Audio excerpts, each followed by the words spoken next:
Vanderbilt. Last couple times we played them. Last year we were down 11-0, up one at the half. Jabari and Walker had huge numbers in that game, and it was a tough matchup for us. The year before, the COVID year, we went there, trailed for about half the game, and we were down 8 after about the first 4-minute walk. So they started very well against us both times. Confident against us. Auburn's history with Vanderbilt has been, Vanderbilt's had a pretty sizable advantage in the series, particularly at Memorial. I think there were 50-18 there.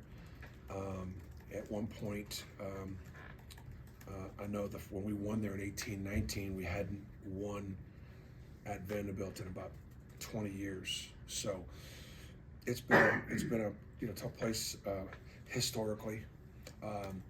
Vanderbilt, really good offensive team. Fourth in the league in scoring, third in three-point makes, fourth in free throws attempted. They shoot a good percentage from three. Coach Stackhouse, a lot of time in the NBA as a player and a coach, and so he's got great sets and they run great pieces, and they'll put 4 or 5 guys on the floor at one time that can shoot the ball. Liam Roberts, is one of the best centers in the league, leads the league in block shots. Is a tough one-on-one cover down the post. Big, strong, physical player, older player, and they're on a 4-game winning streak right now. They're playing well, so very pleased, obviously, with our effort against Missouri. One of the things that as we go through this new phase of the net and what that all means, winning is obviously still matters most, but margins matter too. The fact, everybody thought that our team was really mad after the Alabama game and played angrily. We really didn't. Having played pretty well the last couple of weeks and not having been rewarded with victory, the preparation prior to Missouri, we had a battle, guys being discouraged because they'd played well, they'd prepared. We lost close. We weren't able to get some wins done, and there was a little bit of discouragement. And but they trusted the process, and but in our losses on the road, we weren't moving terribly much. We were hanging in there as far as math, and but the Missouri win against the analytically, they're the number 3 efficient offense in the country. That's what moved. You ask, why do we move 10 spots in the net? Because we the margin, because we scored so efficiently ourselves, and because we held them down to I think it was their toughest offensive game. So there's a lot of things that go into so much more than just winning or losing at home and on the road. And I think you guys can see that as you look at the math. So it's good. Let's see if we can keep it going. The league is never seen it quite this competitive. So many really good teams. Bruce, you often talk about how the defense kind of doesn't play as well with the team on the other side in the second half of the team playing defense away from the bench. Mm-hmm. How much more difficult it is at Vanderbilt with the benches on the sideline or on the baseline, and how important is communication for this defense, especially with that? So we'll have the defense in front of us, I think, in the first half, Mm-hmm. and then the offense will be away from us, and then vice versa. So it's communicate. Look, I think the ability to communicate with your team on both ends is pretty important, and I think we've seen that. So I got to remind myself to coach from the baseline the next 2 days. Just stand at the baseline and see if I can communicate with them. It's different. Can you imagine coaching a football game from behind the end zone? I always have to equate things in football terms here at Auburn, so people can understand it, which I don't mind. Looks like Vanderbilt plays a lot more confidently with Liam Roberts out there. Are you noticing that when scouting him? Yeah, I mean, absolutely. I mean, he's a big, strong, physical player that can score, one-on-one down there by himself. He's a man hard to keep off the boards. 3 blocks a game. They'll guard ball screens. He'll be down there in drop coverage, so he's not going to leave the paint very much. And so it's like people will say, well, fans will say, well, gosh, that offense against Missouri was really good. Well, Missouri didn't have a footer sitting there in the middle lane patrolling everything, right? It's about matchups. Bruce, you mentioned earlier about how guys are getting discouraged. What was that like working through that, and then what's it been like since finishing the game off? Yeah, well, one of the and look, I don't blame them. I absolutely don't blame them, because it was like, again, we were playing pretty well, just didn't get rewarded. So it was kind of a blessing that after the Alabama game, we had to practice on a Sunday, and I got an opportunity to take some of the message I got in church and bring it to practice on Sunday. So I was preaching, not just teaching. And I honestly think it helped try to help heal a little bit.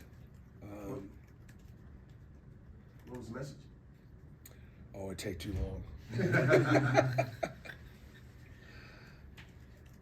Nathan.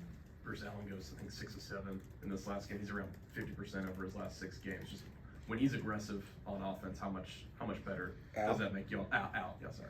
Well, I think that I think the thing is the efficiency. He's shooting a good percentage, not trying to do too much, but still playing with confidence and being aggressive, not turning the ball over. Winning his matchup defensively, rebounding, just doing all the little things. That's the biggest thing that we've been focusing on with Al. And it is fun to watch him have a little bit of joy out there. He'll have 2 matchups out there. I mean, he'll have the kid that's scoring, really, really well, Lawrence, and he's a left-hander that can really score at all the different levels. And then the kid that comes off the bench, Wright, who's been there forever, right? Big, strong, physical, kind of a 3-5, right? And so Al's defense and rebounding and physicality. Vanderbilt's one of the more physical teams in our league, and so that'd be important. And it's been good to have KD be a spark plug off the bench for us. He's in double figures, and 5 out of our last 6 games, and playing better. Playing with more confidence offensively. It was great to see him, see the ball go in for him a little bit.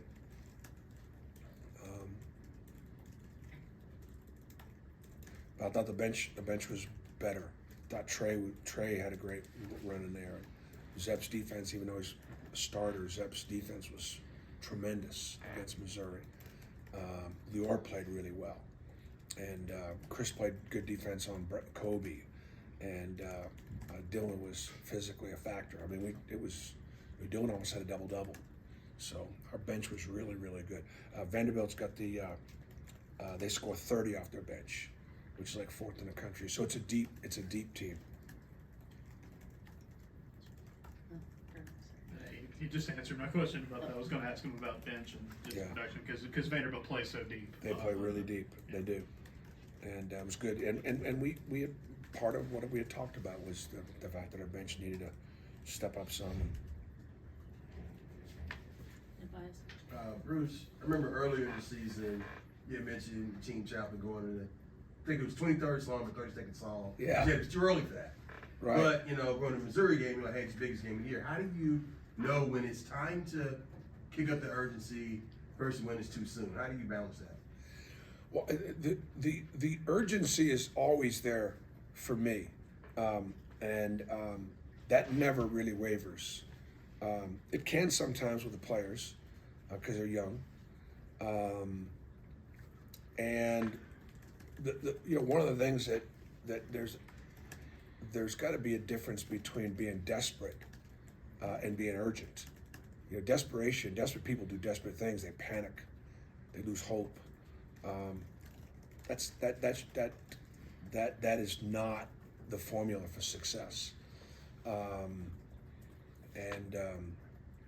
The season is absolutely a grind, and you just got to get ready to play every night and do the best you can. And so we're gonna get into another close one. And I would say one of the biggest things that we've got to do here as we start to get closer to closing out the regular season is winning a close game in the last 4 minutes, because we've lost 4 of them in the last 5, and we have an opportunity probably on Saturday. Coach, just speak on, obviously we're going to have a big group. The Greater Nashville Auburn Club will be there with a whole bunch of alum, one of our largest crowds probably on the road. Talk about those road witnesses that will be there, and they're actually going to be giving out beads with your face on it. Or pearls, I'm sorry. It's like beads, but pearls with your face on it. Well, it's never hard to get your fans to travel to Nashville, right? I mean, yeah, I understand some of you guys are going to be in Nashville. Is it a coincidence it's one of the nicest cities in the SEC, or is it just, our fans are no different. And so we've got we do have a great following up there. There are a lot of Auburn grads. And one of the things we should be extremely proud of, and it doesn't get talked about very much, is the governor of the state of Tennessee. The governor of the great state of Tennessee, Bill Lee, is an Auburn graduate, and a proud Auburn graduate. And he is such an Auburn man. And he has done a great job for the state. He wears his orange and his orange and blue on his sleeves.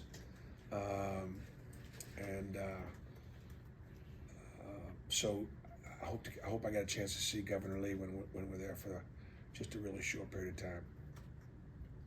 Thanks, Coach. Thanks, Bruce. Thanks, Bruce. Thanks.